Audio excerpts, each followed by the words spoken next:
गुरुः श्रीयुतपदकमलं श्रीगुरून् वैष्णवांश श्रीरूपं साग्रजाता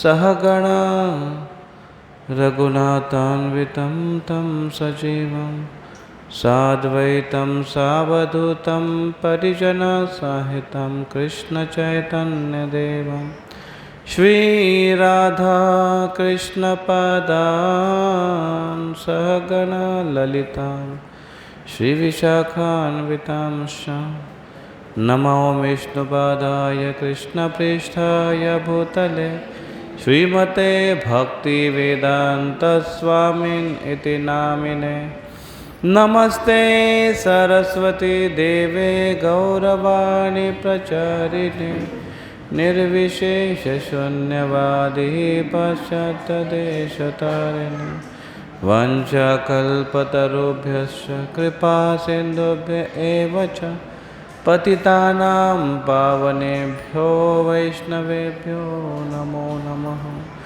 जय श्री कृष्ण चैतन्य प्रभु नित्यानंद श्री अद्वैत गदाधर शिवासादि गौर भक्तवृंद। हरे कृष्णा कृष्णा कृष्णा हरे हरे हरे राम राम राम हरे हरे। मुखं करोति वाचालं पङ्गुमलङ्घयते गिरिं यत्कृपातमहं वन्दे श्रीगुरुदीनतारिणम्। स्पीकर एवढा मागे नका ठेवू, स्पीकरला इकडे घेऊन या, इथे माताजींच्या मागे ठेवा। हरे कृष्णा हरे कृष्णा असा आवाज पाहिजे। तर भगवद्गीता बराच वेळ झाला आपण त्याच्यावर चर्चा नाही केली। भगवद्गीतेचा दुसरा अध्याय आणि कुठला श्लोक चालू आहे भक्तांना माहिती नाही, आता विसरले सगळे, तर त्यामुळे भगवद्गीतेची रिव्हिजन करणं गरजेचं आहे। आपण दुसऱ्या अध्यायावर चर्चा करतो। दुसऱ्या अध्यायामध्ये अर्जुन एक युद्ध न करण्याचं कारण सांगतोय, आणि ते कारण म्हणजे अर्जुनाचं युद्ध किंवा काय करण्याबद्दल असक्षमता, इनडिसिजन। अर्जुन थोडा गोंधळामध्ये आहेत आता, म्हणून ते म्हणतात की मला समजत नाही की मी काय करावं, मी युद्ध करावं की न करावं, त्यांच्याद्वारे मारलं जावं की मी त्यांना मारावं, हे अर्जुन म्हणतात। आणि मग ते म्हणतात कृष्णांना, हे कृष्ण मी तुम्हाला शरण आलेलो आहे, मला आता काही समजत नाही, मी तुम्हाला शरण आलो आहे। काल आपण चर्चा केली होती, आठवतं तुम्हाला? भगवान कृष्णांची शरण घेणे हे कधी पण चांगलं आहे। आणि जो व्यक्ती वादळामध्ये आहे आणि भगवंतांची शरण घेत नाही, मग ते वादळ कुठलंही असू दे, भगवं वादळ असू दे किंवा निळं वादळ असू दे, वादळ हमेशा उद्ध्वस्तच करतं। सांगा कधी वादळ येऊन गेलं आणि सगळं काही चांगलं झालं नाही। म्हणून भगवंतांचे आश्रय घेणं फार गरजेचं आहे, आणि अर्जुनाने ते केलं। आणि अर्जुन म्हणतात कृष्णाने, हे कृष्ण मी तुम्हाला शरणागत आलेलो आहे। शिष्यस्ते हम शाधि माम त्वाम प्रपन्नम, मी तुम्हाला शरण आलेलो आहे, मी तुम्हाला तुमचं शिष्यत्व पत्करतोय, शिष्यत्व स्वीकार करतोय, कृपया मला आश्रय द्या।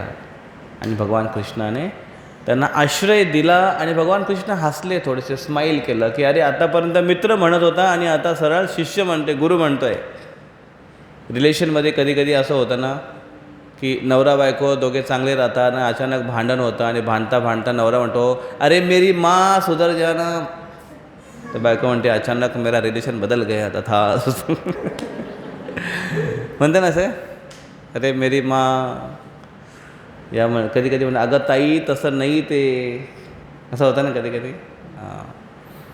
रिलेशन अचानक बदलल्यानंतर थोडंसं हास्य किंवा एक संभ्रम निर्माण होतो. ते फक्त बोलण्यासाठी असतं, असं काय रिलेशन बदलत नाही. पण ॲक्च्युली शास्त्रात म्हटलेलं तसं. चाणक्य पंडित म्हणतात की स्त्री जरी पत्नी असेल तरी भोजनेषु माता असं म्हटलेलं आहे त्याने. तर मग कृष्ण जर त्याने पोझिशन स्वीकारली गुरुची, मग गुरुसारखा आता आचरण पण पाहिजे. मग गुरु काय करतात? मार्गदर्शन करतात आणि जर चुका असतील तर ते पण दर्शन करतात, दाखवतात. मग तिथला हा पहिला श्लोक आहे, श्लोक नंबर 11, दुसरा अध्याय 11वा श्लोक. श्लोक 11 आहे, पण हा 11 श्लोक बऱ्याच वेळा आ करा, आ करू नका श्लोक वाचता वाचता. सर्वांनी माझ्या मागे म्हणा. श्री भगवान उवाच अशोचान अन्वशोचस्त्वं प्रज्ञावादांश्च भाषसे गतासुन अगतासुंश्च नानुशोचन्ति पंडिताः. श्री भगवान उवाच अशोचानन्वशोचस्त्वं प्रज्ञावादांश्च भाषसे गतासुन अगतासुंश्च नानुशोचन्ति पंडिताः. श्री भगवान उवाच अशोचानन्वशोचस्त्वं प्रज्ञावादांश्च भाषसे गतासुन अगतासुंश्च नानुशोचन्ति पंडिताः. 2 पुरुषांमध्ये 2 स्त्रियांमध्ये उच्चारण करा आणि त्यांच्या मागे बाकीचे म्हणतील. हां, पुरुषांमध्ये कोण म्हणू इच्छितो? श्री भगवान उवाच अशोचान अन्वशोचस्त्वं प्रज्ञावादांश्च भाषसे गतासुन गतासुंश्च नानुशोचन्ति पंडिताः. अजून एक जण? नाही नाही नाही नाही, एकदाच. अजून एक जण? श्री भगवान उवाच अशोचानन्वशोचस्त्वं प्रज्ञावादांश्च भाषसे गतासुन गतासुंश्च नानुशोचन्ति पंडिताः. इकडे 2 माताजी. श्री भगवान उवाच अशोचानन्वशोचस्त्वं प्रज्ञावादांश्च भाषसे गतासुन गतासुंश्च नानुशोचन्ति पंडिताः. श्री भगवान उवाच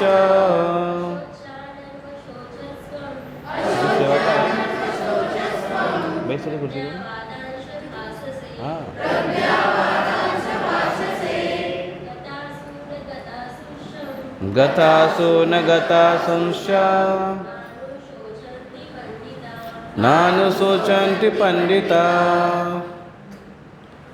ओके, पुढच्या वेळेस दरवेळेस असं दोघांनी तयार राहायचं. इकडे पुढे सरक आणि याच्याकडे लक्ष ठेव.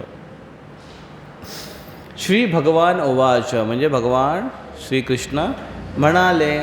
काय म्हणाले? अशोचान अन्वशोचस्त्वम, त्वम तू अशोचान अन्व, ज्या पद्धतीने विचार करायला पाहिजे, सोचस्त्वम विचार करायला पाहिजेस त्या पद्धतीने तू विचार करत नाही, चुकीच्या पद्धतीने विचार करतोयस. प्रज्ञावादांश्च भाषसे, भाषसे म्हणजे असं दाखवतोयस तू. कसं दाखवतोयस? प्रज्ञावाद. फार बुद्धिमान आहेस तू. प्रज्ञा म्हणजे प्रज्ञा ज्ञान, हुशार, बुद्धिमान, असं बुद्धिमानासारखं तू जाणवतो स्वतःला. पण तसं नाही आहे. गतासून अगतासूंश गत, जे ज्याच्यासाठी शोक करायला पाहिजे त्यासाठी तू करत नाही आहे, आणि ज्याच्यासाठी शोक नाही करायला पाहिजे त्यासाठी तू शोक करतोयस. जे जाणारं आहे, जे अशाश्वत आहे, जे शाश्वत नाही आहे त्यासाठी तू शोक करतोयस. गतासून अगतासून न अनुशोचंती, तू याचा विचार करत नाही अर्जुना. पंडितासारखा तू बोलतोयस. आतापर्यंत अर्जुन बोलत राहिले पहिल्या अध्यायामध्ये.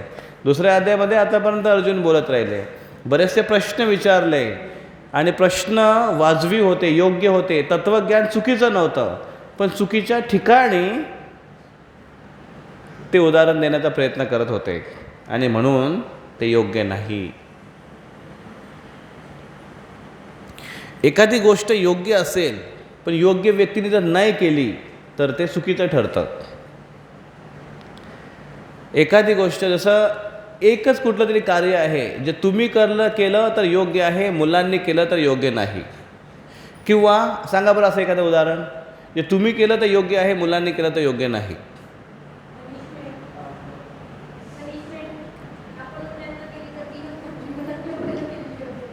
अच्छा, दुसरं एखादं उदाहरण,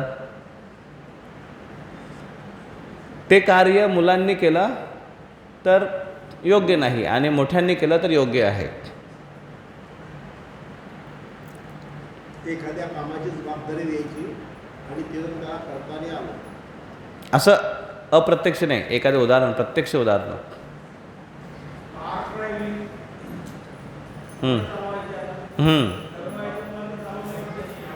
ओके, मोठ्यांनी चालवली ठीक आहे, छोट्यांनी चालवली थोडं रिस्की आहे. मोठा व्यक्ती बाहेर जाऊ शकतो, एकटाच रस्त्यात फिरू शकतो. लहान मुलांनी फिरलं तर चांगलं नाही ते. पण अशी कुठली गोष्ट आहे जी मुलांनी केलेली योग्य आहे, मोठ्यांनी केलेली योग्य नाही आहे? हां, ओके, अजून अशी कुठली गोष्ट जी मुलांनी केलेली योग्य आहे, मोठे नाही करू शकत?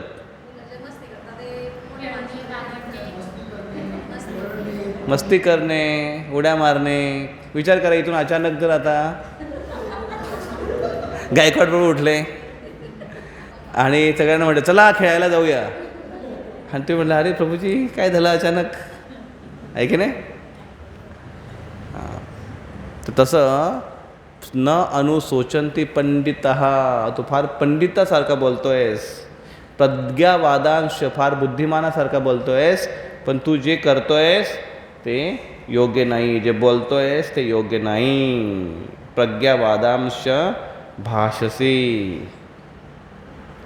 मग प्रज्ञावादांश भाषसे, बुद्धिमानीसारखी तू ॲक्टिंग करतोयस.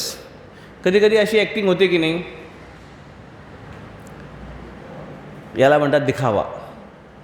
अर्जुन या ठिकाणी जे म्हणतोय, ॲक्च्युली अर्जुनाला त्या गोष्टी करायच्या नव्हत्या आणि म्हणून त्या मी कशा नाही करणं योग्य आहे याचे ते पुरावे देत होते. असं होतं बऱ्याच वेळा की काही गोष्ट करणं हे उचित आहे, पण मला ते आता करायचं नाही आहे, त्याच्यासाठी मी योग्य भरपूर सारे असे कारणं देतो आहे. उदाहरणार्थ सत्संगाच पकडा तुम्ही, की सत्संगला यायचं आहे पण सत्संगला का आलो नाही त्याचे बरेचसे योग्य कारणं आपण घेऊन येतो आहे, की काल मी मागच्या सत्संगला मी का नाही आलो, आणि ते कारणं अगदी योग्य पण असतात, आहे की नाही? किंवा सत्संगला आले आणि सत्संगाला आल्यानंतर बसले आणि बसल्यानंतर अचानक उठून गेले बाहेर का? योग्य कारण सापडलं श्रवण न करण्याचं, बाहेर जाण्याचं.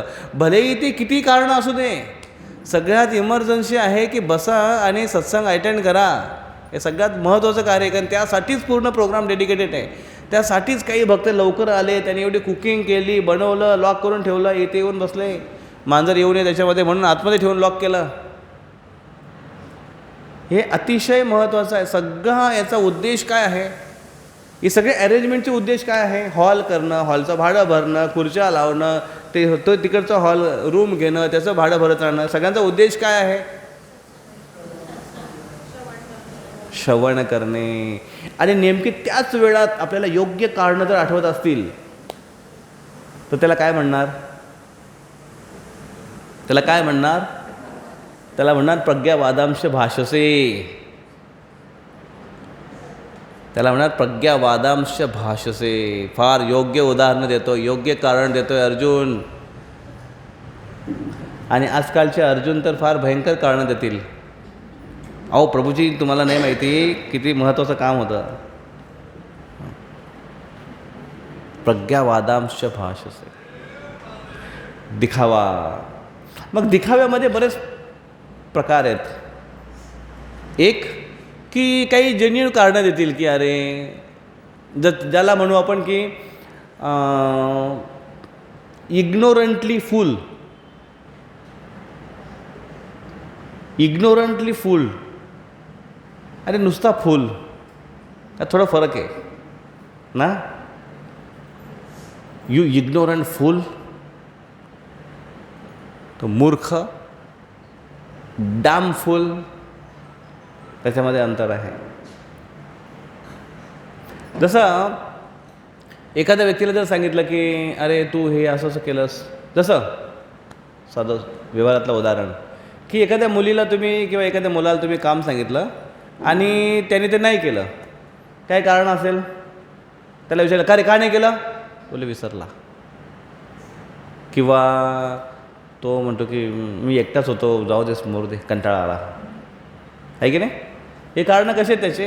हे कारणं त्याचे असेच बालिश कारणं आहेत. मोठ्या व्यक्तीने नाही केलं, काय विचार कराल तुम्ही? अगं बाई तिने केलंच नाही ते, अगं मला माहिती आहे ती ना, मी कधी सांगितलं ना ते झालं, सुरू झालं. मग ते कानाफुसी आणि ते कारणं आणि जज करणं आणि सगळं सुरू झालं याच्या पुढे. मग या दोघांमध्ये न करण्याचे जे कारण, मुलांचं कारण कसं वाटतं तुम्हाला? ठीक, बरं वाटते जरा, नाही? भले ते मूर्ख आहेत, इग्नोरंट फुल आहेत, पण ते ठीक आहे. पण मोठ्याने त्याच्या कपटीपणाने, जाणून बुजून न करणं किंवा अनेक अजून कारणाने न करणं, हे एनव्हियसली, द्वेषपूर्ण, ईर्ष्यापूर्ण त्याने ते कार्य नाही केलेलं. हे थोडं जास्त वाईट आहे ना.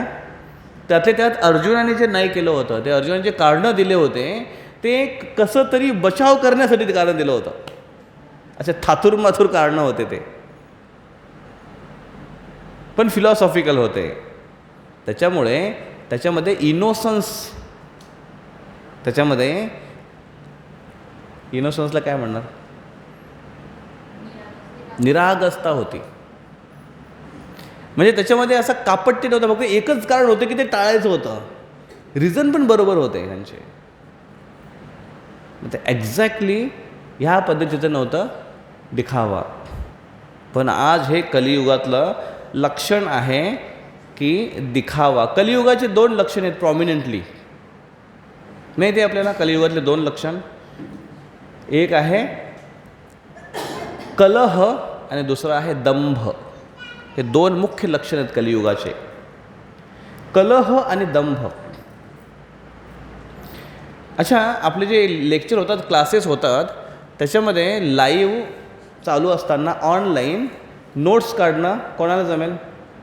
फटाफट मराठीमध्ये किंवा हिंदीमध्ये तुम्ही करताय? प्रॉपर नोट्स काढून ग्रुपवर टाकणं, म्हणजे जेणेकरून सगळ्यांना ते कळेल. तर 2 लक्षणं कलियुगातली मी सांगितले. कुठले कुठले 2 लक्षणं? कलह आणि दंभ. कलह म्हणजे कलह करणं, कलह म्हणजे भांडण, तंटा, खोदून काढणं, भांडणं उकळून काढणं किंवा बोलता बोलता भांडणं. काही आजकाल भांडण व्हायला काही खास कारण लागत नाही कलियुगामध्ये. नुसतं असं बघितलं तरी समोरचा व्यक्ती म्हणतो, काय बघतोस, काय बघतो, बघतो माझ्याकडे का बघतोस, तिकडे बघ. याच्यावरून भांडणं होतात, याच्यावरून पण भांडणं होतात. हा बोट आहे ना, हा फार खतरनाक बोट आहे.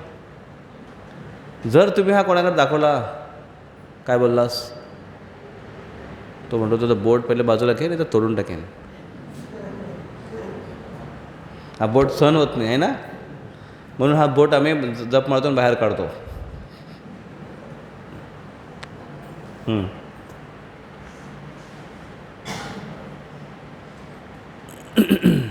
कलह आणि दुसरा दंभ. दंभ म्हणजे दांभिकता, दिखावा करणं, जे नाही आहे ते दाखवण्याचा प्रयत्न करणं.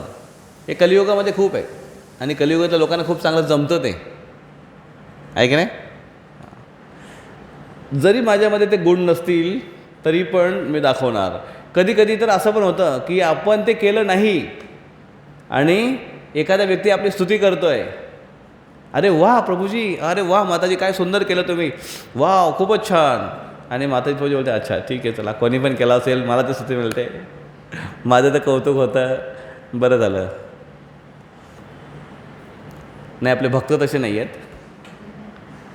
भक्त आपले लगेच म्हणतात की मी शेंगा खाल्ल्या नाही, मी छडी खाणार नाही. ते म्हणतात नाही नाही, मी काय केलं नाही, मी काय चांगलं केलं, स्तुतीच योग्य नाही, दुसऱ्याची स्तुती आहे, ते लगेच त्याला ट्रान्सफर करतात. पण भौतिक जगामध्ये कलियुगाचा प्रभाव एवढा आहे की दंभ, दिखावा.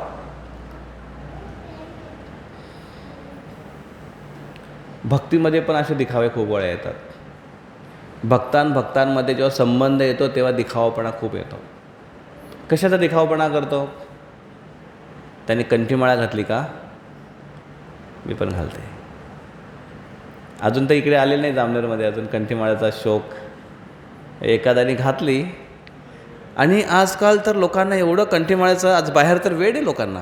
त्यांना बघितलं, इस्कॉनवाले घालतात कंठीमाळा, दिसायला मस्त दिसते, शोधत फिरतात ते, कंठीमाळा द्या, कंठीमाळा द्या, कंठीमाळा द्या. थोडासे कंठाशी मस्त लावणार, मिरवणार. त्यांना सांगणार की काहीचे नियम आहेत खाण्यापिण्याचे, ते नियम मस्त फिरणार घालून कंठीमाळा.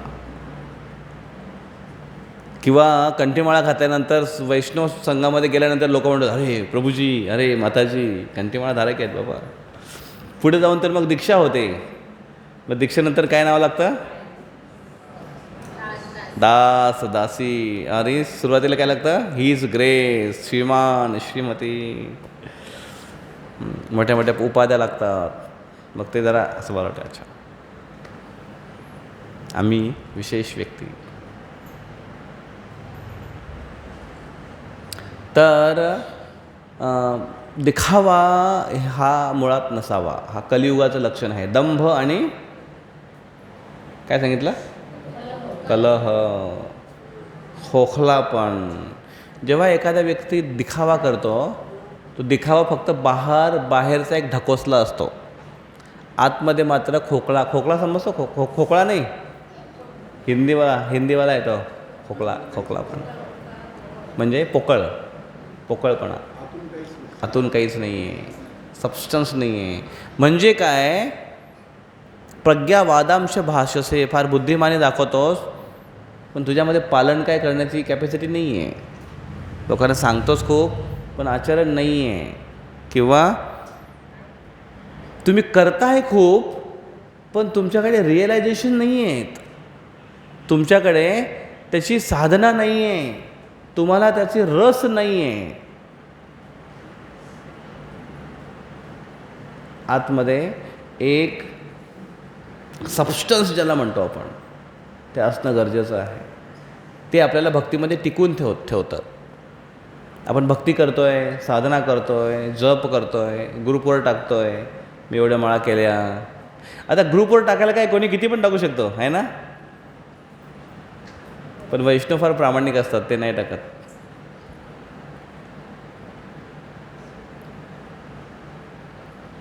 तर त्याच्यामध्ये हे जे लक्षण आहेत, खोकलापण म्हणजेच पोकळपणा, हा नको आहे. भले स्टेप बाय स्टेप हळूहळू जर गेलं आपण, चांगली गोष्ट आहे. एखाद्याला जर वेळ नाही मिळत आणि तो जर खूप साधना करतोय, खूप खेचतोय स्वतःला, जास्त टिकणार नाही. म्हणून स्टेप बाय स्टेप गेल्याने केव्हाही चांगलं असतं. एक पायरी सोडून उडी मारायला गेली तर पॅन्ट फाटणार. म्हणून स्टेप बाय स्टेप. मग साधनेच्या बाबतीतसुद्धा, सेवाच्या बाबतीतसुद्धा, प्रचाराच्या बाबतीतसुद्धा स्टेप बाय स्टेप गेलं पाहिजे.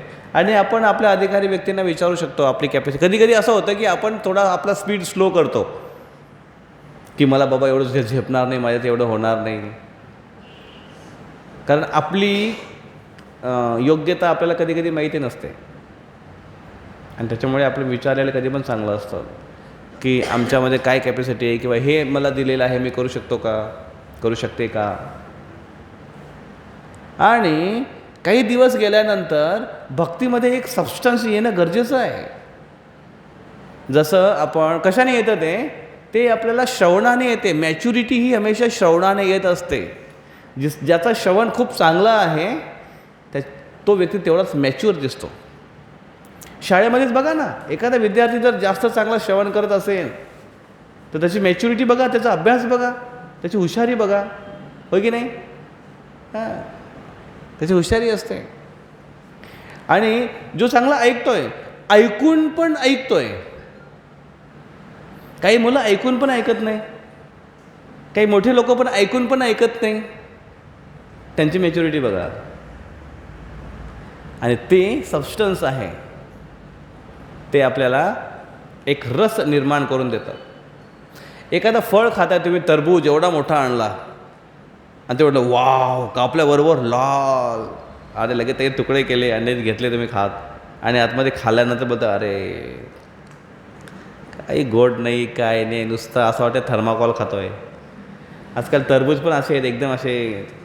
ॲपल कसे येतात बघा आजकाल, ॲपल, सफरचंद, ते असे फुसके असतात नुसते, खाताना असं वाटतं की थर्माकॉलच खातोय, आहे ना. हां, पण महाग किती येते, 120 रुपये किलो. जास्त आहे का आता, 220. बापरे, कुठल्या जमान्यात आहे मी. एकदा कधी जायचो आम्ही मार्केटमध्ये घ्यायला, 120 रुपये किलो होते. मला वाटलं अजून तेवढेच आहेत की काय, वाढला रेट ना. एवढे महाग सफरचंद, आणि खाताना बघा.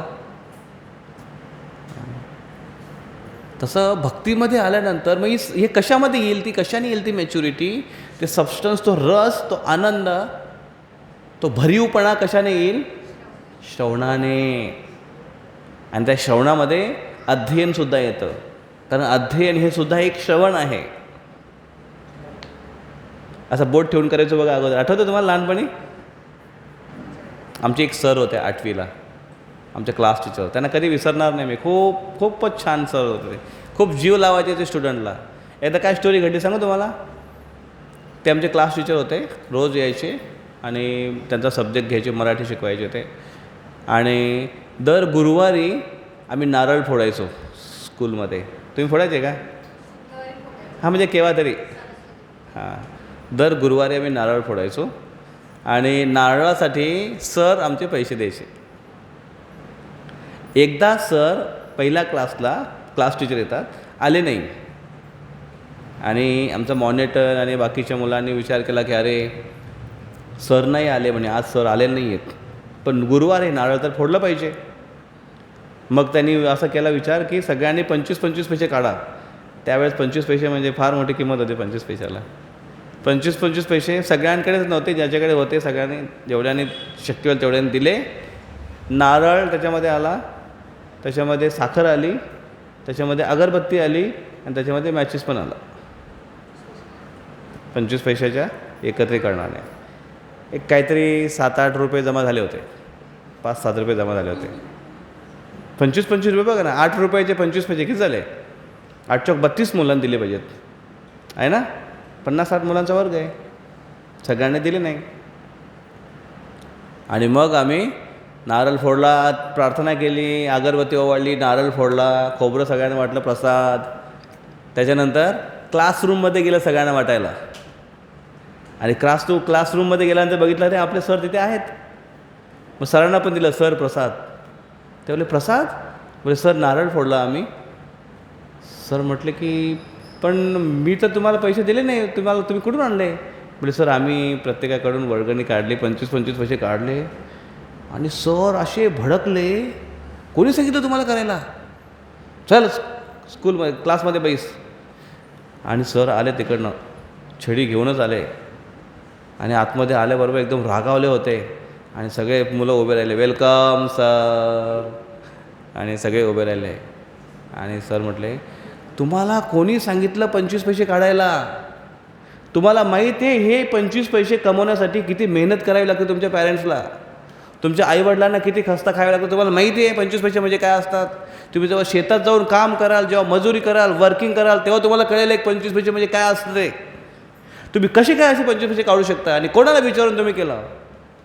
अरे मूर्खांनो असे म्हणते ते. तुम्हाला हवं होतं तर तुम्ही मला सांगायचं, पण मी विसरलो, मला दुसऱ्या गोष्टी अर्जंट होत्या, पण तुम्ही मला आठवण द्यायची. आणि मग सर शांत झाले सर. आणि मग म्हटले पुन्हा असं करू नका. तुमचे आईवडील तुमच्यासाठी खूप मेहनत करतात, त्यांचा एक एक पैसा फार महत्त्वाचा आहे. तुम्हाला ते शिकण्यासाठी पाठवलेत. तुम्ही त्याचा लाभ घ्या, त्याचा फायदा, त्याचं सोनं करा. विचार करा तुम्ही कसं डोळ्याला पाणी नाही येणार सर जर असे बोलत. आजकाल असे सर भेटतील तुम्हाला? हार्डली कधी.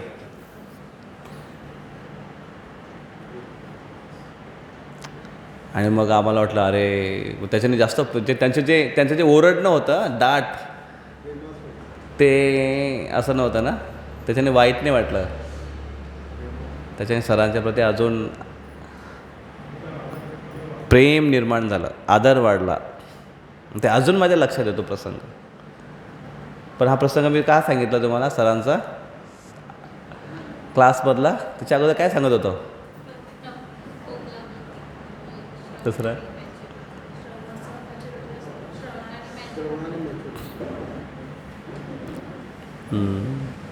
काहीतरी उदाहरण सांगत होतो मी तुम्हाला. सरांकडे का गेलो होतो?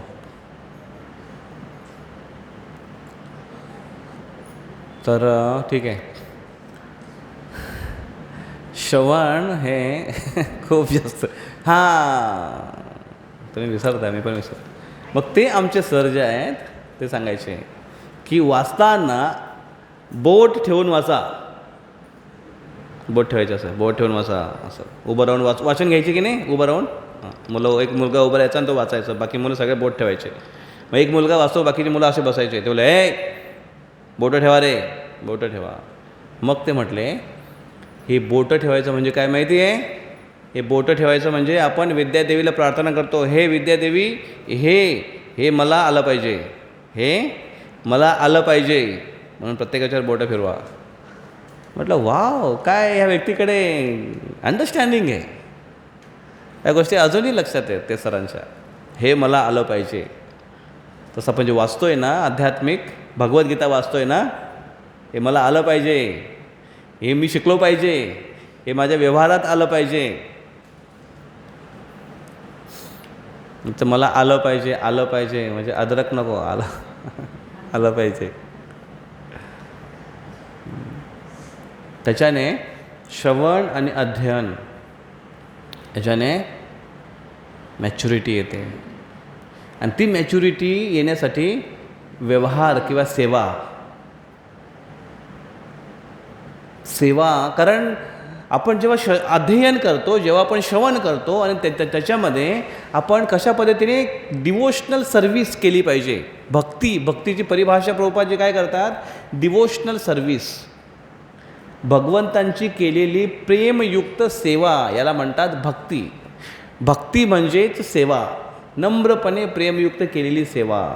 जर आपण एखाद्याच्याविषयी भक्ती करतो, एखाद्याच्याविषयी प्रेम दाखवतो आहे, तर तिथे सेवा जर नसेल तर त्याला प्रेम म्हणाल? कसं काय प्रेम म्हणाल? मुलांवर मी खूप प्रेम करतो आहे. कुठे आहेत मुलं? बोर्डिंगमध्ये. मग काय खाक प्रेम करताय? कुठे आहेत मुलं? कितीला असताना? अहो लहानपणापासून 5व्या वर्षापासून बोर्डिंगमध्ये पाठवून दिलं त्यांना, जा तिकडे. एवढं आमचं प्रेम आहे. कसं आहे प्रेम आमचं? डिस्टन्स, दुरून प्रेम. असं असतं का?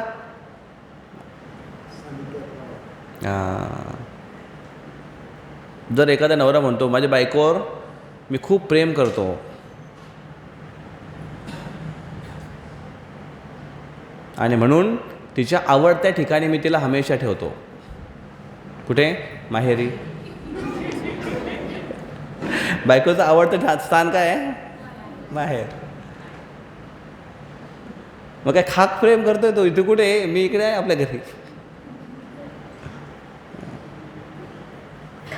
आणि एखादी बायको जर म्हणत असेल की मी माझ्या नवऱ्यावर खूप प्रेम करते, खूप प्रेम करते, खूप प्रेम करते, आणि म्हणून मी त्यांना सकाळी लवकर उठवत नाही आणि मी पण उठत नाही. थकून भागून येतात ते, त्यांना कसं त्रास देणार? मग त्यांना म्हणतात तुम्ही आरामात झोपा, तुम्हाला किती झोपायचं तेवढं झोपा, आणि जेव्हा वाटत जेव्हा उठून जा निघून कामावर. हे का प्रेम झालं? नाही, हे प्रेम नाही. प्रेम म्हणजे सेवा. आणि ती सेवा कशी पाहिजे? नम्रपणे संतुष्ट करणारी सेवा पाहिजे. ती सेवा जर आपण आपल्या इच्छेने आपल्या मनानुसार जर केली की मला आवडते ना अशी सेवा करायला, मी अशीच सेवा करेन, ते चालणार नाही.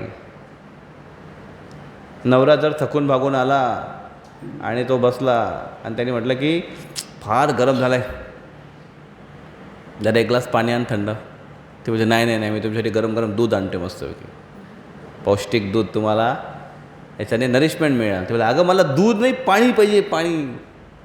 ते बोले नाही, तुम्हाला दूधच देईन मी. ही सेवा झाली का? आहे, ही सेवा नाही झाली.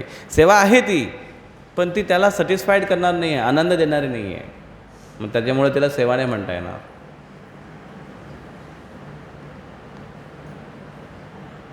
त्याच पद्धतीने बायको म्हणते की मला लग्नाच्या सीझनमध्ये पैठणी पाहिजे.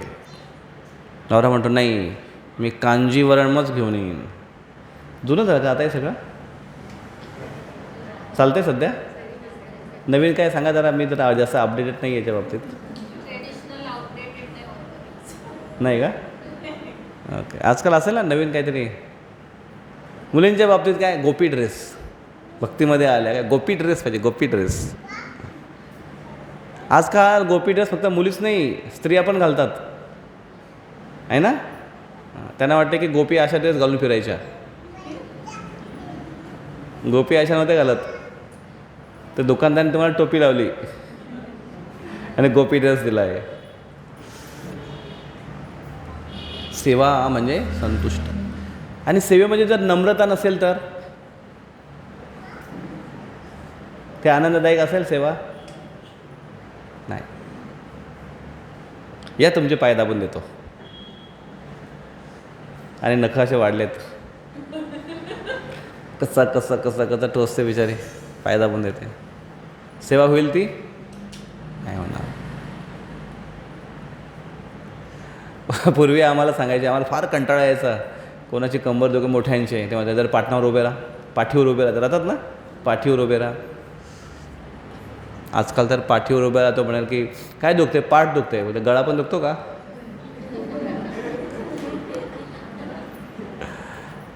एक बायको खासत होती, पण नवरा म्हणतो दबा दू. ती बायको खासत होती, खोकळा येतो तिला. नवरा म्हणतो दबा दू. ती बोले क्या? नहीं, मैं पूछ रहा हूँ दवा दूँ क्या? दवा दो बोल रहे की दबा दो बोल रहे? काय प्रेम आहे? प्रेम म्हणजे नम्रतापूर्वक केलेलं पाहिजे. सेवा म्हणजे नम्रतापूर्वक केलेली पाहिजे.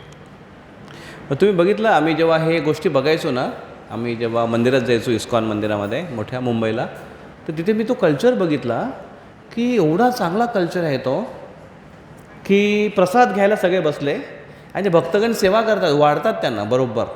आणि तुम्ही बघितलं आपल्या यांना गौरव प्रभूंना सेवा करताना बघितलं आहे, त्याला बघाल तर तुम्ही वाटेल की एकटा व्यक्ती 10 लोकांचं काम करतो आहे, इकडे फिरेल तिकडे फिरेल, धाड धाड धाड फटाफट, कधीच कमी पडू देणार नाही तो, आहे ना. सेवा अशा पद्धतीने फटाफट फटाफट आणि व्यवस्थित, नुसतं धांदळ नाही. धांदळीची सेवा माहिती आहे कशी? भात वाढायला आणला तो, वरून टाकतोय, 4 ठिकाणी उडतं इकडे. नो, प्रॉपर सेवा, संतुष्ट करणारी सेवा पाहिजे. आणि वाढून झाल्यानंतर प्रत्येकाला जाऊन विचारणं, अजूनही आमच्या मंदिरामध्ये आहे ती पद्धत, की सगळ्यांना वाढून संपलं आता काय पाहिजे. एक जण येतो शेवटी आणि प्रत्येकाला विचारतो, हरे कृष्ण प्रभूजी, हरे कृष्ण माताजी, काय पाहिजे तुम्हाला? प्रत्येकाला विचारत होतो, काय पाहिजे तुम्हाला, काय पाहिजे तुम्हाला, काय पाहिजे तुम्हाला. आणि त्याला जे लागेल असेल एखादी गोष्ट तो बरोबर सांगेल. लगेच ते भक्त जे आहे दुसऱ्यांना सांगणार, हरे कृष्ण प्रभूजी यांना हे आणून द्या. लगेच ते पुढे जातील, तुम्हाला काय पाहिजे, तुम्हाला काय पाहिजे. कसं वाटतं तुम्हाला हे असं जर कोणी आलं तुमच्यासमोर आणि विचारतो, हरे कृष्ण प्रभूजी, कसं वाटेल तुम्हाला? आवडेल तुम्हाला? दुसऱ्यांनी केलेलं नक्कीच आवडेल. स्वतःला करायला आवडेल का? मी काय हात जोडू त्याच्यासमोर? नो. नम्रता हीच मॅच्युरिटी आहे, की नम्रपणे सेवा करणे. याच्यात खोकला पण नाही आहे. आत्मविश्वास और कायरता का भेद. दोघांमध्ये काय अंतर आहे? आत्मविश्वास आणि कायरता, किंवा आत्मविश्वास, कॉन्फिडन्स आपण ज्याला म्हणतो. आत्मविश्वास आणि इगोटिझम, किंवा आत्मविश्वास आणि अहंकार, यात काय अंतर आहे? आणि आत्मविश्वासमध्ये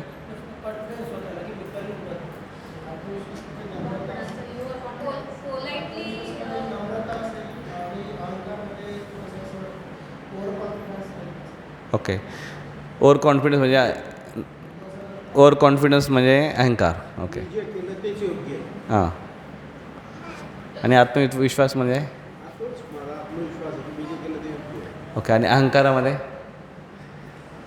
त्यात अहंकाराने मला मीच केलंय, मी होतो म्हणून केलं. ओके. तुम्ही ट्राय करा. हां.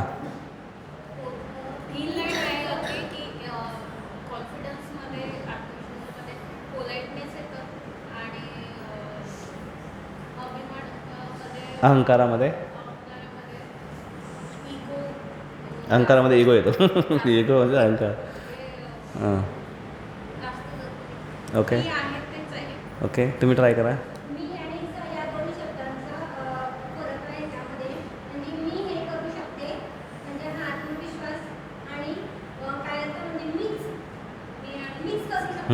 वा, छान उत्तर दिलं. आत्मविश्वास आणि अहंकारामध्ये अंतर. मी हे करू शकते, किंवा मी हे करू शकतो, हा आत्मविश्वास झाला. मीच हे करू शकतो, हा अहंकार झाला.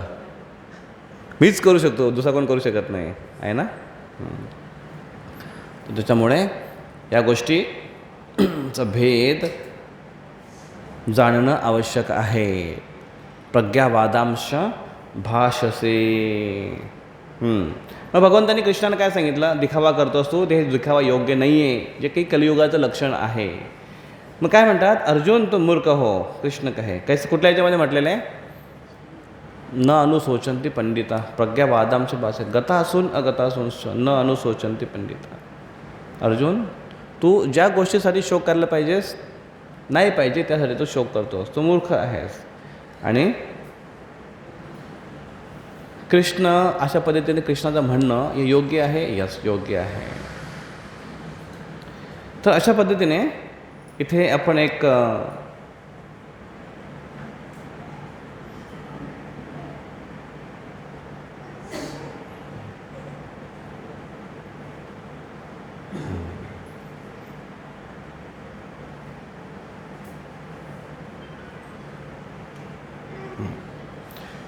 पॉईंट आपण इथे घेऊया, एक की कृष्ण अर्जुनाला करेक्ट करतात.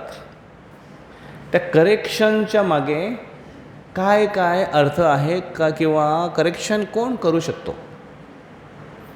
मोस्टली करेक्शन करणं आवडतं आपल्याला सगळ्यांना, दुसऱ्यांमध्ये, स्वतःमध्ये नाही. प्रत्येकाला क्रांती हवी असते, पण दुसऱ्यांनी केलेली स्वतःला करणं थोडं कठीण जातं.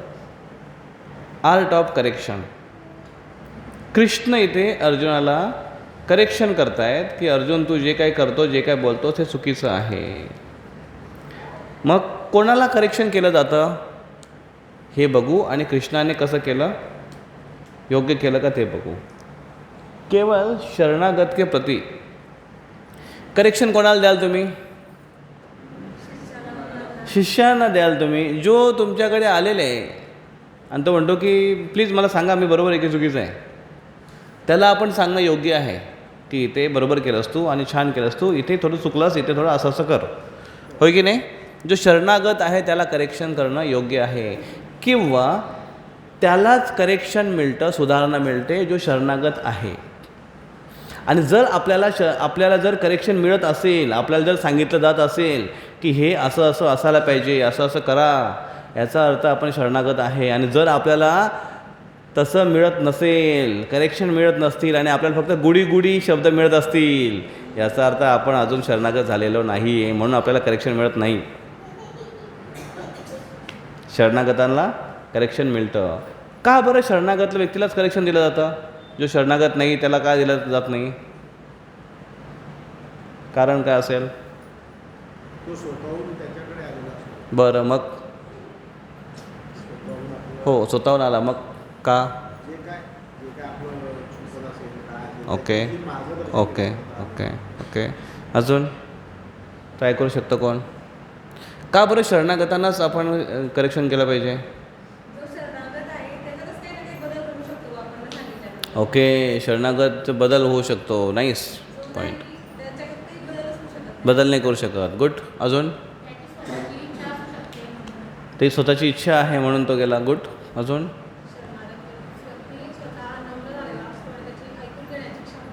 ऐकून घेण्याची क्षमता असते, तो बदल घडू इच्छितो स्वतःमध्ये म्हणून. अजून नम्रतेची भावना आहे, तो त्याला पॉझिटिव्हली घेतो. जो शरणागत नाही आहे आणि त्याला जर तुम्ही करेक्शन द्यायला जाल तर त्यांनी जर व्यवस्थित घेतलं नाही तर, पॉझिटिव्ह घेतलं नाही तर तो होत्याचं नव्हतं करून टाकेल, आणि तो म्हणेल की मला बघा कसं टॉर्चर केलं जातं, इथे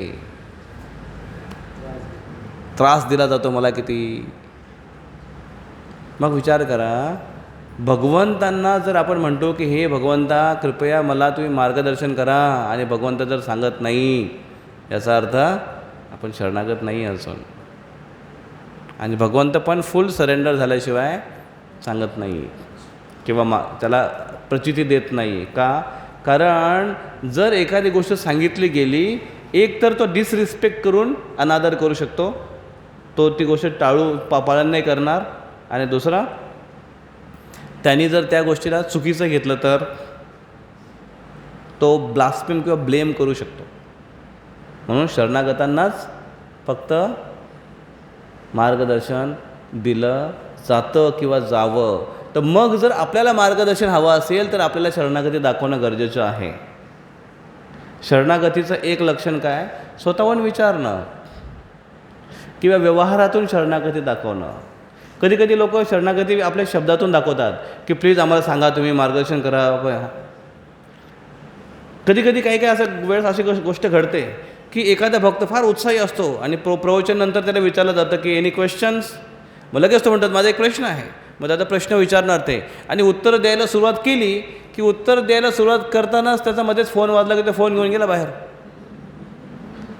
प्रवचनकार उत्तर देतोय, कोणाला? प्रश्न विचारणार गेला बाहेर. तो प्रश्नांबाबत किती सिरियस आहे? तू विचारतोय खरोखर तर मोबाईल ठेव ना थोडा, 2 मिनटं नंतर कॉल करता येईल, आहे की नाही? ही योग्य शरणागती, करेक्टिव्ह नाही, करेक्ट शरणागती नाही आहे. ओके. तर मग शरणागत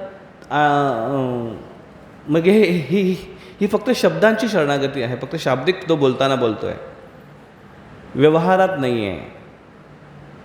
काही व्यावहारिक शरणागती असते पण त्यांना शब्दात मांडता येत नाही, पण दोन्ही गरजेची आहे, प्रकट पण केली पाहिजे. शरणागती केवळ कोणाला दिली जाते, कोणाला करेक्शन केलं जातं, जो शरणागत आहे. प्रेम की पूंजी के पश्चात करेक्शन कोणाला दिलं जातं? करेक्शन हे एक प्रकारचं विड्रॉवल आहे. बँकेतून विड्रॉवल करतो ना, सगळ्यांचे अकाउंट असतील ना बँकेत, पैसे काढतो की नाही बँकेतून? काढतोय, पण केव्हा काढू शकेल? मायनस अकाउंट असेल तेव्हा, बॅलन्स असेल तरच काढू शकता. करेक्शन त्याच व्यक्तीला देऊ शकता ज्याच्यावर तुम्ही अगोदर प्रेमाचं डिपॉझिट केलं आहे. रागावू त्यालाच शकता ज्याच्यावर अगोदर प्रेमाचं डिपॉझिट केलं आहे. रागावणं करेक्शन देणं हे विड्रॉवलसारखं आहे. त्या खात्यामध्ये जर तुम्ही अगोदर काय टाकलंच नाही आहे आणि काढायला जात आहे तर मायनसमध्ये जाईलच. मग मायनसमध्ये गेल्यानंतर टेम्परेचर मायनसमध्ये पण चांगलं नाही आणि खूप पण जास्त नाही, जसं आता आहे, अनहेल्दी. आणि म्हणून पैसे की पूंजी के पश्चात ही, अर्थात कुठला पैसा आहे हा? डिपॉझिट, प्रेमाचं डिपॉझिट आहे, त्याला मदतीचं डिपॉझिट आहे. मुलावर वडील रागावतात आणि मुलगा ऐकतोय चुपचाप. तसं जर तो मुलगा थोडा मोठा असेल आणि वडील सारखे सारखे रागावत असेल तर त्याचं ऐकून घेण्याचं एक कारण काय असतं माहिती आहे?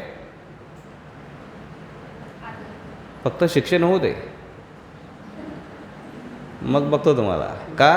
आता जर काय मी केलं तर मला पैसे नाही देणार फीज भरायला. असे पण आहेत मुलं, मी असे पण मुलं बघितले आहेत.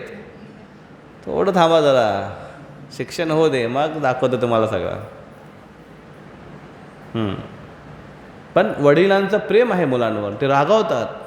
आई पण कधी कधी रागावते मुलांवर, प्रेम असतं त्याच्यावर. पण ते प्रेम अगोदर असतं, नंतर रागावणं असतं. मग वडील किंवा मुलगा किंवा आई किंवा वडील, मुलं समजावून घेतात. त्याच पद्धतीने घराचं जे रिलेशन आहे, पती पत्नीचं रिलेशन आहे, दोघांचं प्रेमाचं संबंध खूप आहेत. मग एकाच दिवशी जर जोरात रागवलं तरी पत्नी सहन करून घेते, नाही जाऊ द्या आज रागवले. किंवा कधी कधी ती अशी म्हणते की, मी तुम्हाला एक सांगू स्टोरी, सांगितली होती का नाही माहिती नाही मला, सांगितली होती वाटतं. एकदा एक पत्नी होती आणि ती फार दयाळू आणि तिची खूप केअरिंग नेचर होता तिचा. तर ती पती जॉबवर पोचले का मी त्याला विचारणार, ते फोन करून ट्रॅव्हलिंगमध्ये बरोबर गेले का, दुपारी फोन करणार, ती डबा खाल्ला का नाही. कधी कधी जास्त प्रेम पण जरा चांगला नसतं ना. त्याच्याने एक प्रॉब्लेम काय होतो माहिती आहे का, फ्रेंड सर्कल जो असतो ना ते फरक मजाक घ्यायला चालू करतात. अरे काय तुझ्या बायकोचं सारखं सारखं फोन येतो, तुझ्यावर का विश्वास नाही का की तू कुठे गेला आहे की काय काय, का बरं सारखे सारखे फोन करते आहे ना. हां, हे होतं. आणि आजकाल काय व्हिडिओ कॉल पण आलेत. मग त्याच्या मित्रांनी त्याला खेचणं चालू केलं, अरे काय तुझी बायको सारखे सारखे तुला फोन करत राहते.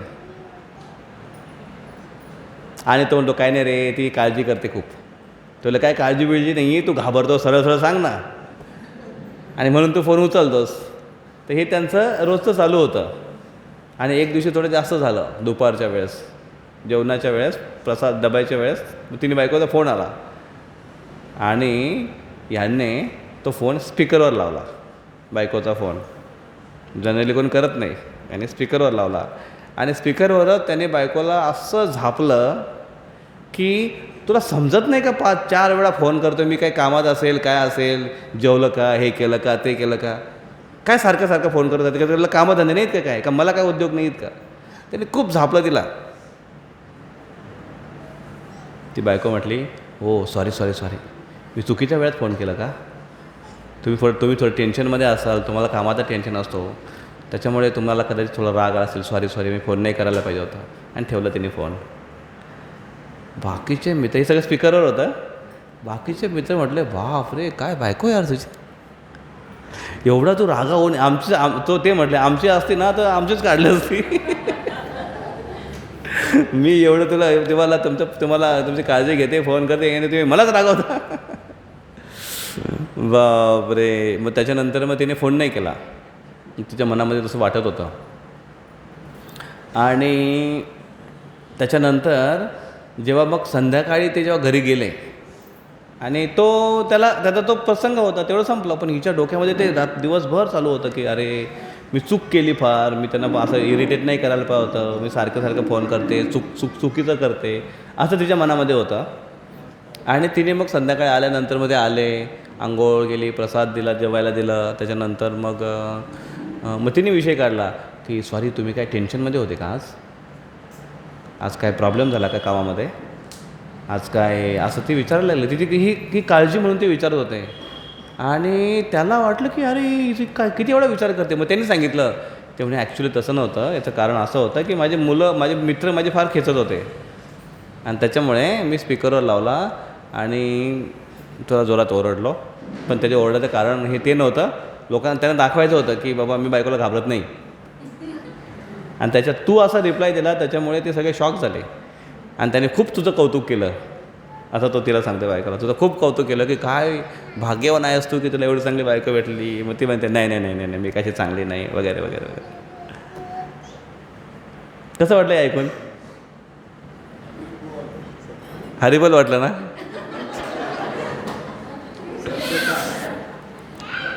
त्या ओरडण्याच्या मागे एक प्रेम होतं ना, एक जिव्हाळा होता आणि त्याने पण इन्व्हेस्ट केलं होतं म्हणून तिने स्वीकार केलं. आणि तिचं पण प्रेम, तिने पण फार प्रेम ते दिलं होतं, जिव्हाळा होता, तिने पण इन्व्हेस्ट केलं होतं. त्याच्यामुळे नवऱ्याला पण ते इरिटेटिंग नव्हतं वाटलं, फक्त मित्रांसाठी त्यांनी केलं होतं. ते रिलेशन तसंच राहिलं त्यांचं दोघांचं. म्हणून करेक्शन कुठे केलं जातं? जिथे प्रेमाचं डिपॉझिट आहे तिथे. तिसरं, केवळ दया की भावना से करेक्शन कसं केलं पाहिजे? दया, समोरच्या व्यक्तीशी दया म्हणून त्याला करेक्शन केलं पाहिजे, ना की तो चुकतोय सारखा गधड्या देऊ का एक ठेवून. नाही.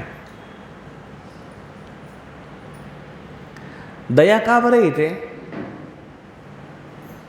कारण करेक्शन करताना कधीकधी रजोगुणामध्ये पण जावं लागतं. क्रोध येणं हे रजोगुणामध्ये गेल्याशिवाय क्रोध येत नाही आहे. सत्वगुणाचा क्रोध कसा असतो? सत्वगुणात कसा काय क्रोध करणार तुम्ही? सत्वगुणात शिव्या द्या बरं. तू किती नालायक आहेस ना, फार नालायक आहेस तू. त्याला वाटेल की मला चांगला बोलतोय हा. जसं संस्कृतमध्ये फार चांगले चांगले शब्द आहेत. गाढवाला काय म्हणतात म्हणजे संस्कृतमध्ये? वैशाख नंदन. तुम्ही जर एखाद्याला म्हटलं तुम्ही हे वैशाख नंदन, तो म्हणेल काय स्तुती करतोय माझी हा.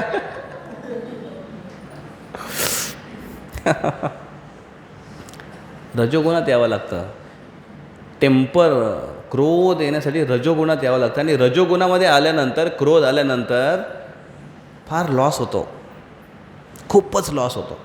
तेवढ्या वेळासाठी तुम्ही एकदम असे चलबिचल होता, एकदम असं मानसिक संतुलन बिघडतं. आणि त्याच्यानंतर क्रोध येऊन गेल्यानंतर 1-2 तास असा एकदम बेचैन होतो व्यक्ती. मग त्याला पुन्हा शांत होण्यासाठी वेळ लागतो, 1-2 तास जातात. विचार करा, तो तिकडे क्रोध राग काढलेला आहे, तेवढ्याच वेळात त्या दुसऱ्या एखाद्या तावडीत सापडला तर त्याचा पण त्याला पण भाजलं जातं, मग रोस्ट होतो तो पण. त्याच्यामुळे करेक्शन हे दयाची भावना. मग दया ही काय आहे? त्या व्यक्तीप्रती दया आहे की तो चुकतो आहे, त्याने असं नाही करायला पाहिजे, मग आता मला त्याला करेक्ट करावं लागेल. ही दयेची भावनेने जेव्हा तो करेक्ट करतो तेव्हा त्या क्रोध जरी करत असेल तरी तो क्रोधाच्या वर असतो. तो क्रोधामध्ये गुरफटून जात नाही. क्रोधामध्ये जर गुरफटून गेला व्यक्ती, क्रोध अनावर होतो त्याच्या आणि तो अनकंट्रोलेबल कार्य करू शकतो. पण एखादा व्यक्ती क्रोधाच्या जर वर असेल, दयाची भावना असेल, तर त्याचं राग हे त्याच्या कंट्रोलमध्ये असतं आणि त्याला जेवढं आवश्यक आहे तेवढं रागावेल तो. कधी होतं का असं? राग कंट्रोलमध्ये ठेवून कधी क्रोधित झालात का कोणावर? उद्या प्रयत्न करून बघा. कंट्रोलमध्ये राग ठेवा आणि ओरडा कोणाला तरी.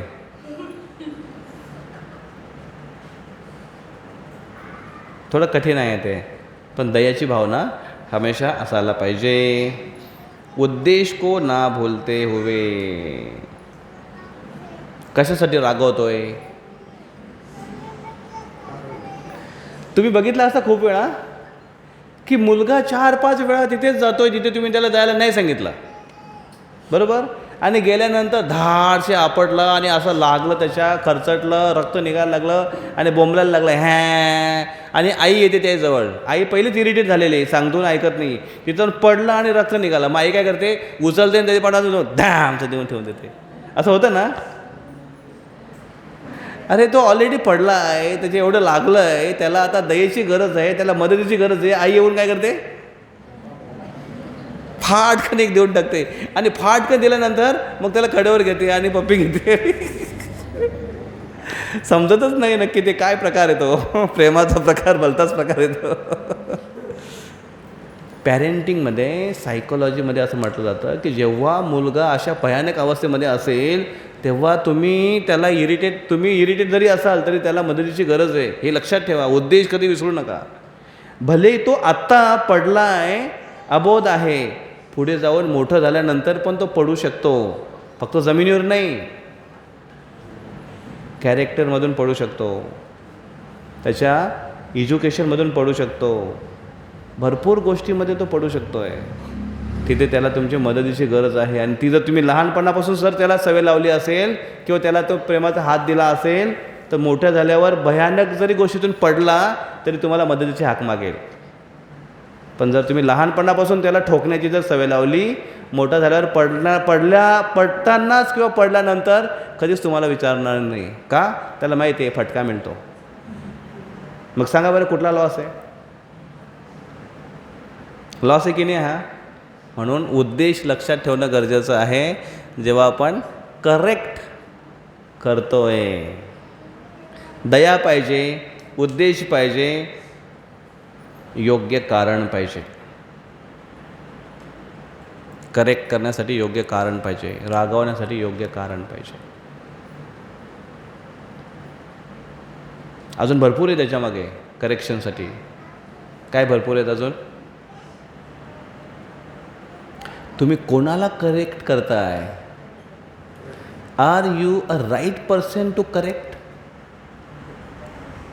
का तुम्ही योग्य व्यक्ती आहात करेक्शन देणारे?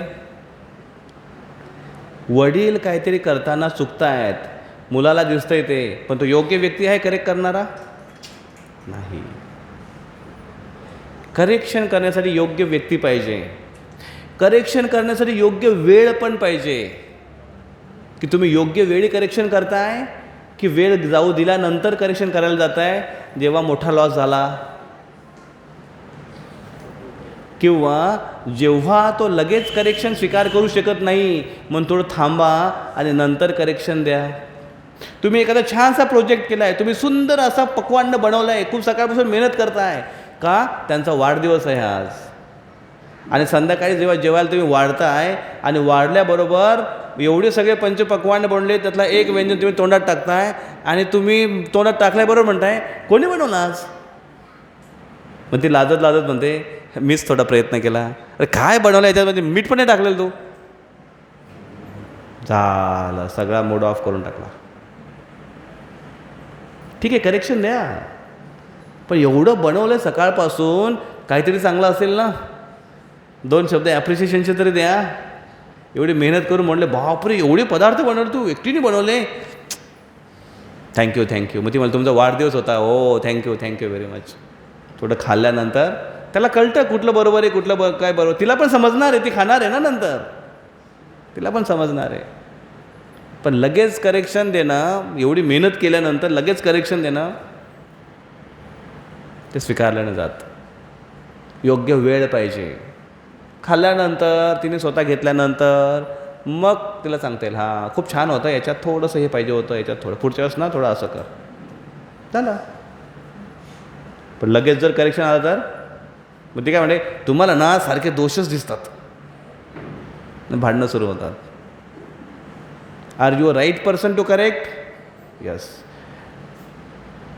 द वेळ, the time is correct time to correct? Yes. Then that environment is right to correct? त्यावेळी करेक्शन करणं गरजेचं आहे, ते पण महत्त्वाचं आहे.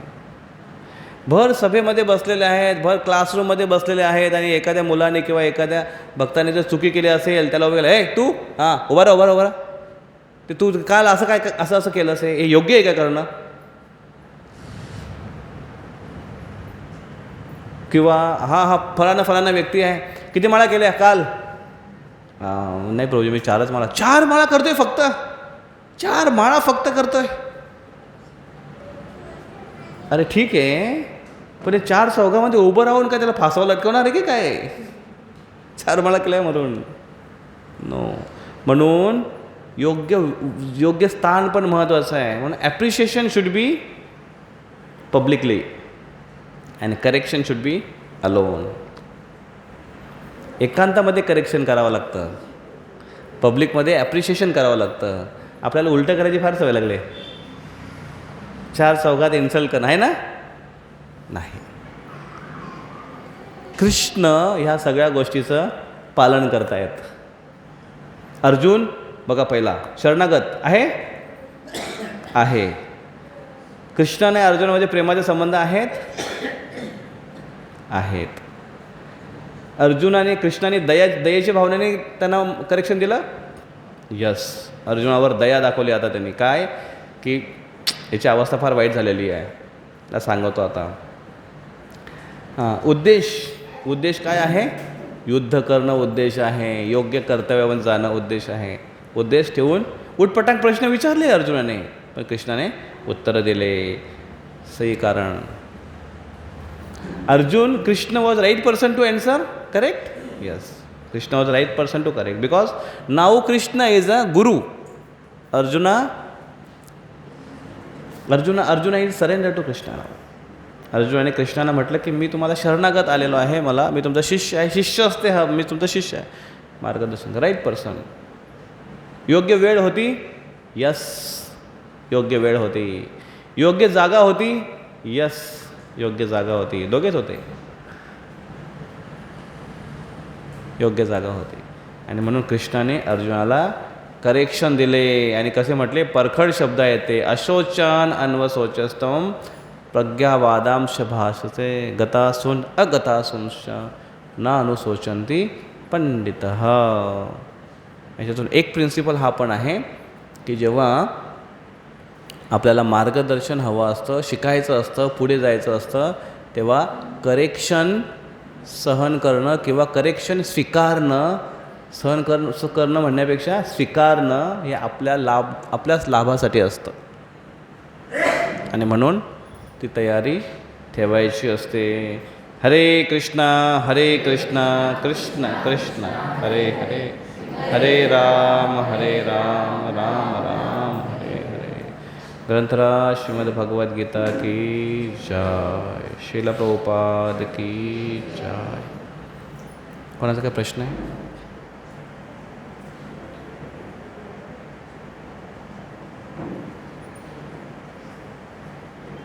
Any questions?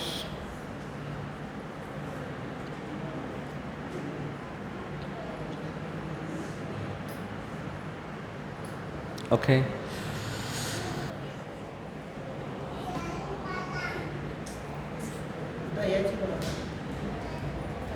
दयाची भावना काय? नाही, सुरुवातपासून सांगा ना.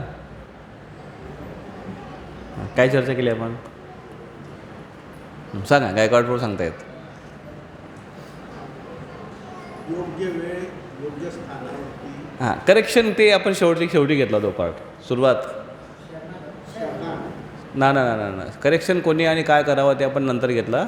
सुरुवातीचे पॉईंट्स काय होते? प्रज्ञावादांश भाससे, दिखावर चर्चा केली आपण. हां, बोला त्याच्यावर.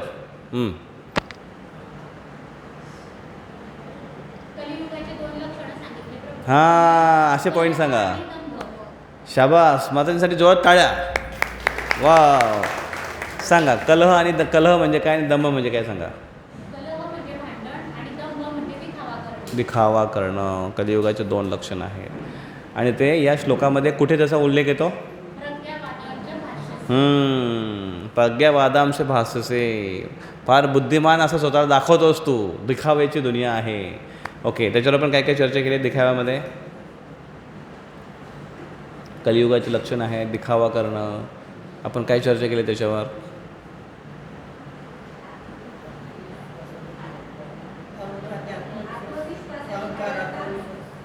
अहंकार आणि आत्मविश्वास याच्यावर आपण चर्चा केली. आत्मविश्वास म्हणजे काय आणि अहंकार म्हणजे काय. ओके, अजून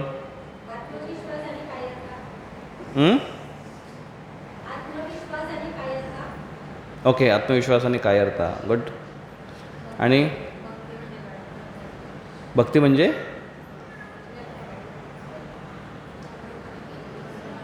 खोखलापण, दिखावा करणं याच्यावर आपण बोललो. कलीचं लक्षण 2 सांगितलं. खोखलापण, पोकळपणा याच्यावर आपण काय चर्चा केली. मी आणि मीपणा म्हणजे काय. हो, अहंकार आणि आत्मविश्वास याच्यावर आपण बघितलं. खोखलापण, पोकळपणा याच्यावर पण काय चर्चा केली. ओके, अजून. ओके, अजून. खोखलापणला काय चर्चा केली.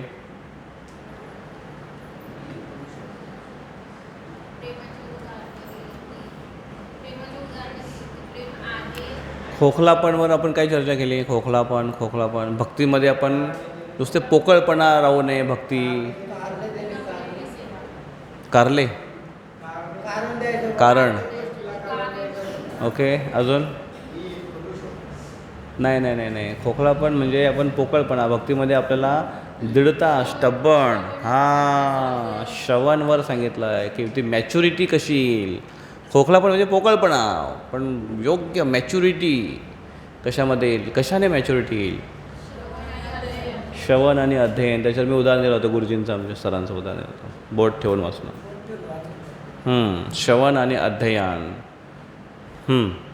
अजून श्रवण करणं आणि अध्ययन करणं महत्त्वाचं आहे. त्याच्याने आपल्याला मॅच्युरिटी निर्माण होईल. आणि ती मॅच्युरिटी श्रवण अध्ययन जे केलेलं आहे ते जेव्हा व्यवहारामध्ये येतं तेव्हा मॅच्युरिटी येते. ओके, अजून आत्मविश्वास आणि कायरता याच्यामध्ये आपण थोडी चर्चा केली होती. आणि नंतर मग आपण काय चर्चा केली. Art of correction. ओके, सांगा आता आर्ट ऑफ करेक्शनमध्ये करेक्शन कसं असायला पाहिजे. शरणागतांनाच फक्त करेक्शन करू शकतो. गुड. अजून इन्व्हेस्टमेंट केली पाहिजे. प्रेमाची भावना असायला पाहिजे. अगोदर प्रेम असायला पाहिजे. अगोदर तुमची इन्व्हेस्टमेंट असेल तर विड्रॉल करू शकता. गुड. अजून इकडे कोणाला करेक्शन कराल.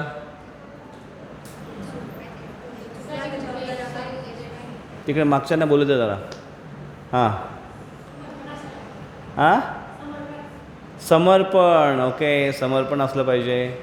अजून शरणागती आपण बघितलं. अजून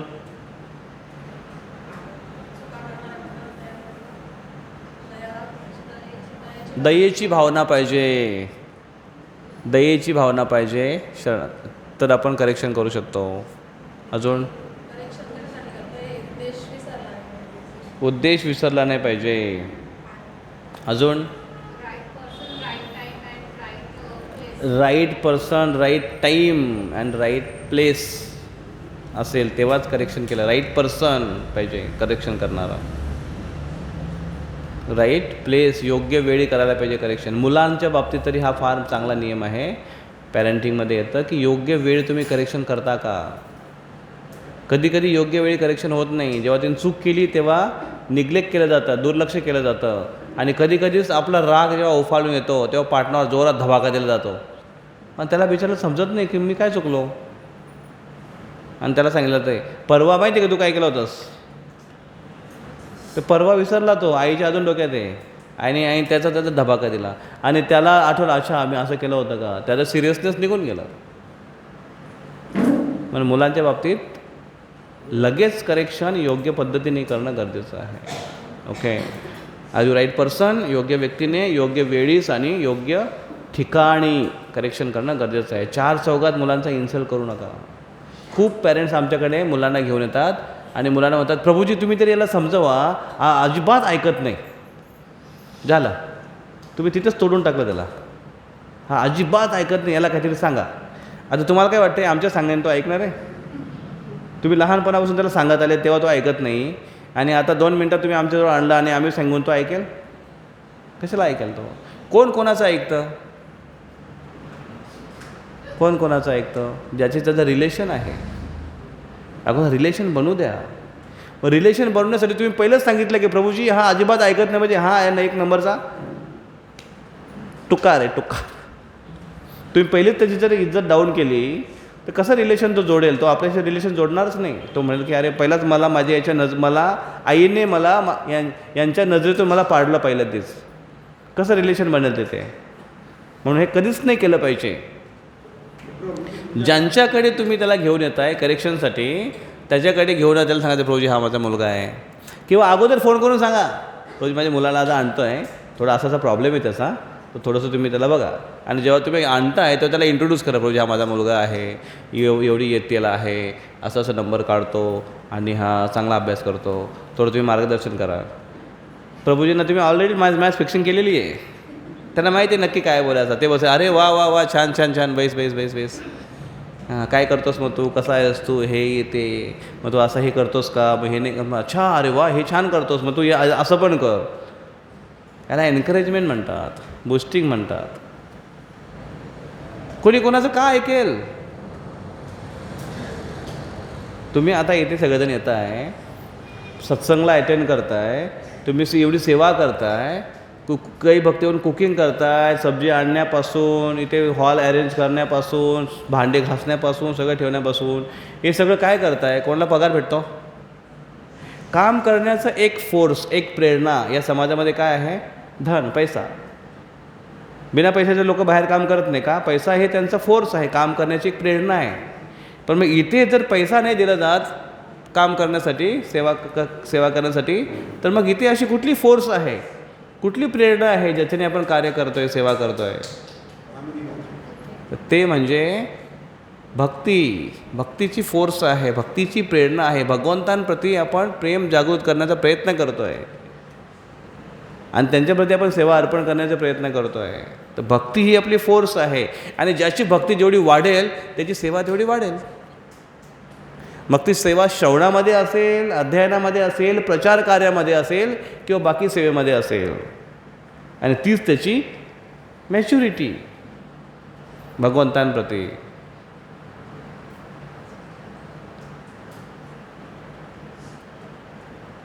ती प्रेरणा आहे आपली. मग तो तुमचा रिलेशन जेव्हा भगवंतांशी जोडला जातो, त्या रिलेशनची एक फोर्स तयार होते ज्याच्याने आपण ती सेवा करतो आहे. का ऐकतोय आपण पैसा न मिळताना? का सेवा करतोय आपण काही न मिळताना? का वेळ खर्च करू येतोय? कारण एक कुठलं तरी रिलेशन जोडलं गेलं आहे आणि जोडण्याचा प्रयत्न करतो आहे भगवंतांशी, भक्तांशी, ज्याच्याने आपल्याला आध्यात्मिक प्रगती होईल, भगवत धामात जायला आपल्याला मदत होईल. आणि आपण म्हणतो की बस भगवंता आता नको पूर्ण जन्म, बस झाले आता, खूप जन्म घेतले आम्ही. ती प्रेरणा आहे. मग तसं रिलेशन जोडलं नाही तर कसा कोण ऐकेल? आहे की नाही? म्हणून ते महत्त्वाचं आहे. करेक्शनच्या बाबतीत म्हणत होतो आपण. ओके, ग्रंथराज श्रीमद भगवद गीता की जय, श्रील प्रभुपाद की जय. तुम्ही खूप चांगले स्टुडंट आहात आणि फार प्रामाणिकपणे तुम्ही श्रवण करताय. छानपैकी तुम्ही. खूप खूप धन्यवाद.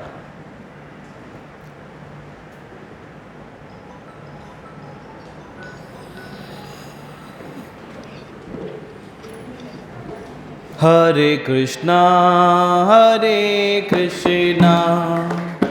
कृष्णा कृष्णा हरे हरे, हरे रामा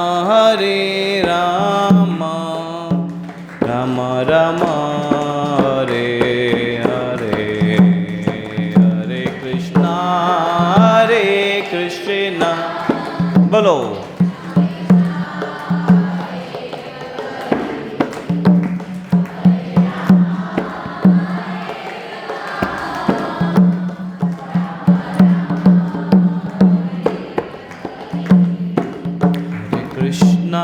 हरे कृष्णा कृष्णा कृष्णा हरे हरे हरे राम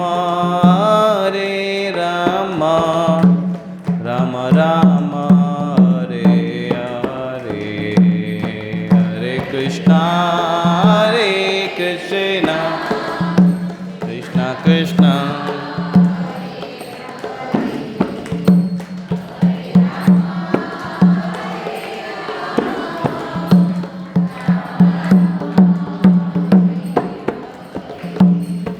हरे कृष्णा कृष्णा कृष्णा हरे हरे हरे राम राम राम हरे हरे हरे कृष्णा कृष्णा कृष्णा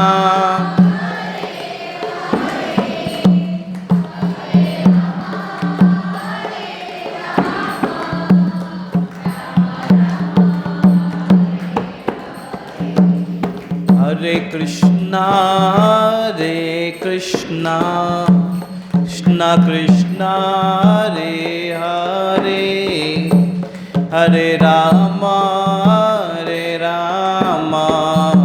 राम राम हरे हरे हरे कृष्णा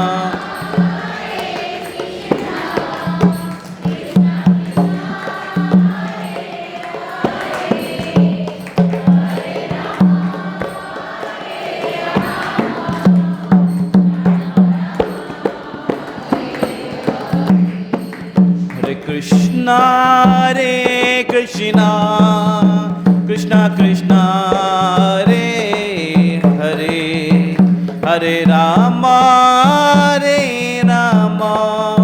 राम राम हरे हरे हरे कृष्णा टाळी कृष्णा हरे हरे हरे राम मोठ्याने टाळ्या. हरे कृष्णा कृष्णा कृष्णा हरे हरे हरे राम राम राम